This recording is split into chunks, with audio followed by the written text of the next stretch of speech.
Hello, this is Gundam UK, and this is my first work in progress series for a very special kit.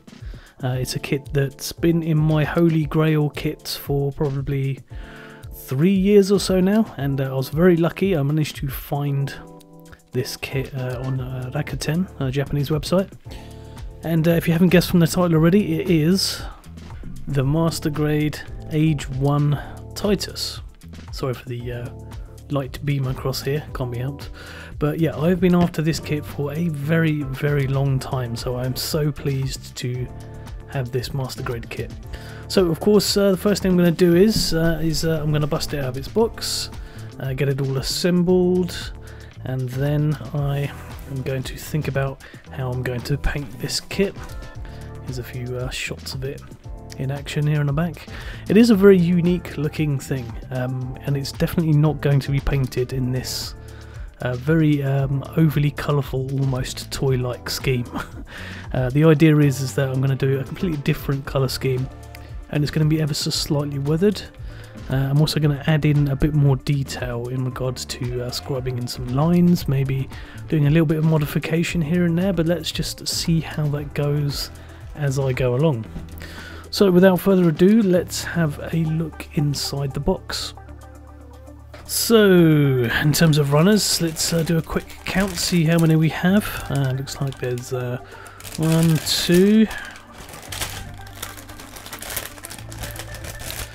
3, 4, 5,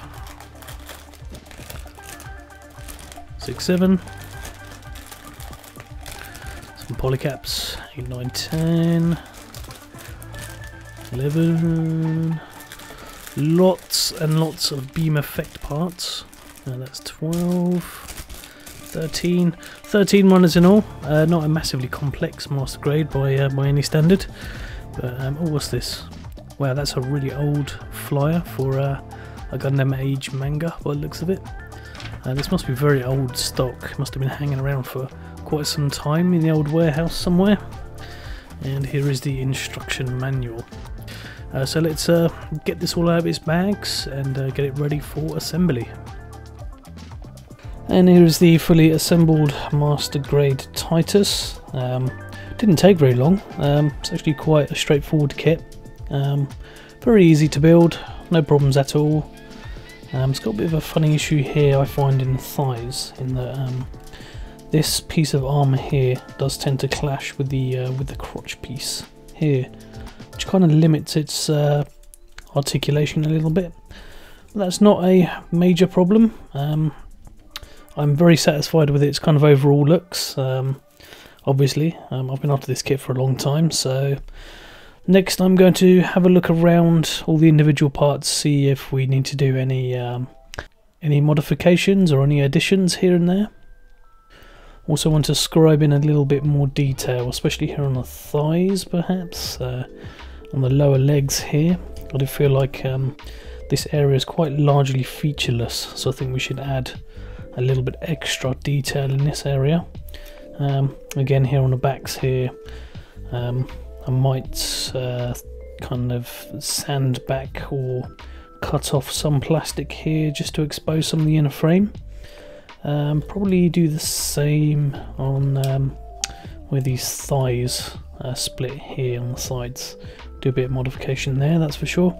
But we'll see how it goes. So I'm going to take this apart limb by limb, and then we're going to have a closer look and start making some plans to add a bit more detail before we start painting.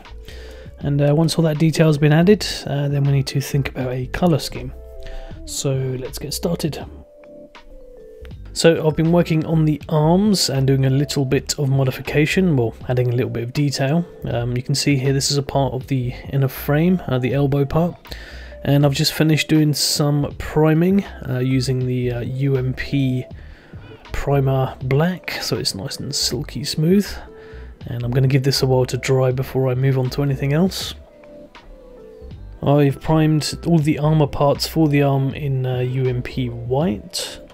And I can show you here just a little bit of detail that I've added. Let's zoom in a bit so you can see it a bit clearer. And you can just about see here I've just added a panel line here just to indicate a new panel. Scribed a line across here and added in 2 tiny little notches either side here. If you follow my Instagram, you would have seen this whole process, so do head over to my Instagram. That's at Gundam UK, and you're able to see this whole thing from start to end. And I also use these very nifty scribing templates here that are all available from my shop. So if you're interested in getting some scribing guides, then do head to GundamUK.com. I mean, I've got this one here with these kinds of shapes. You can have these ones here that have more stranger shapes, more interesting things that you can do, and I have this one here which gives you options for all kinds of lines and circles and vents and that kind of thing. So I've been using those on here. Did the same thing on the forearms here. I did in scribed in a new kind of line that goes across here. Kind of botched this up a bit, but I think it's okay. Added in a thicker line here.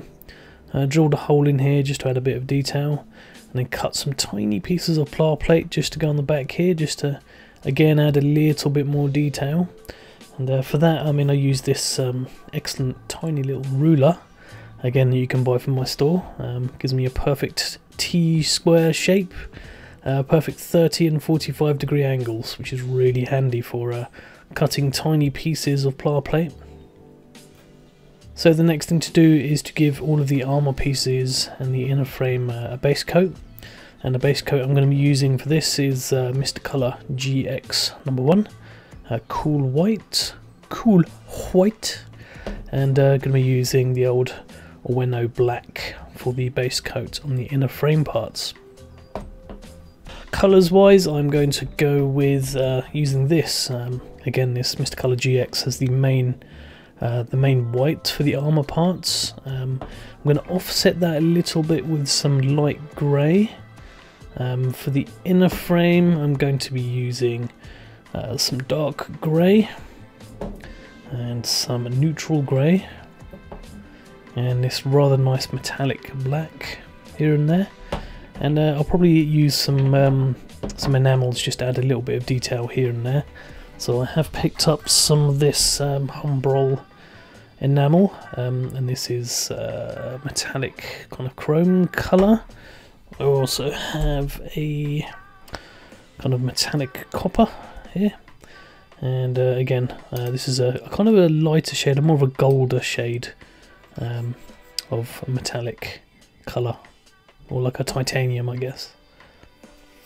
And for the colour parts, I'm going to be using this, which is of course Mr. Colour Yellow Green, and I've got some Mr. Hobby Aqueous Colour Bright Green, or Hell Green, to use in contrast with that green there, which should hopefully make for quite an interesting colour combination. I'm going to use this quite sparingly, just here and there, possibly as a stripy pattern on the white armour itself, rather than big blocks or sections of it being green. But again, we'll see how that goes. I do like to kind of work on the fly sometimes and see what works and what doesn't, so yeah, we'll see how that goes. So let's get on with adding the base coat, and I think I will wrap this first part of the work in progress series up. And don't forget, if you are after any of these kind of scribing guides, you can visit my website at GundamUK.com, where I've got a whole wealth of other bits, like other detailing parts, like vents and that kind of thing. So if you're in the UK or Europe, then do head there and pick up your mecha detailing pieces at GundamUK.com. So thank you for watching, and I will see you again next time. Bye bye.